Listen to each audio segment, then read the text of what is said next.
John Gotti's grandson, Carmine Agnello, must begin his prison sentence after his surrender date was postponed so that he could donate a kidney to his mother, Victoria Gotti.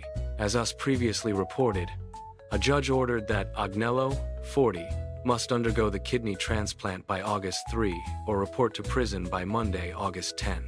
If the surgery took place before the scheduled date, he could remain out of prison until September 18 in order to support his recovery. His lawyer, Robert Beltrani, asked U.S. District Court Judge Nusrat Chowdhury on August 10 to push the deadline back, arguing his client would still report to prison on September 18. The request included a letter from Victoria's doctor, which explained that her renal transplant cannot be performed until her infections are fully treated. Despite the request, Chowdhury did not rescind the initial ruling and only gave Agnello 2 extra hours before he had to report to prison. On August 10, he was also ordered to surrender to either the U.S. Marshals or the Bureau of Prisons by 4 p.m.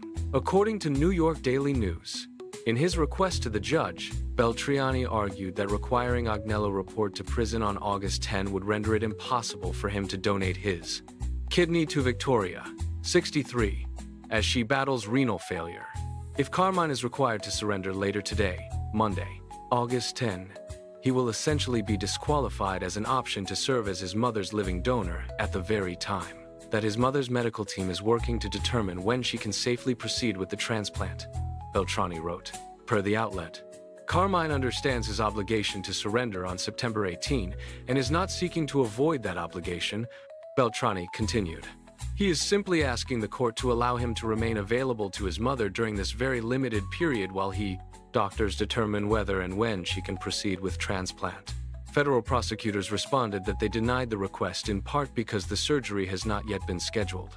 The medical report attached to defendant's letter and filed on ECF states that the recipient has had recurrent infections necessitating the cancellation of any potential transplant. A workup is being performed to identify the etiology and the proper treatment for these infections, Assistant U.S. Attorney Charles Kelly wrote, according to the outlet.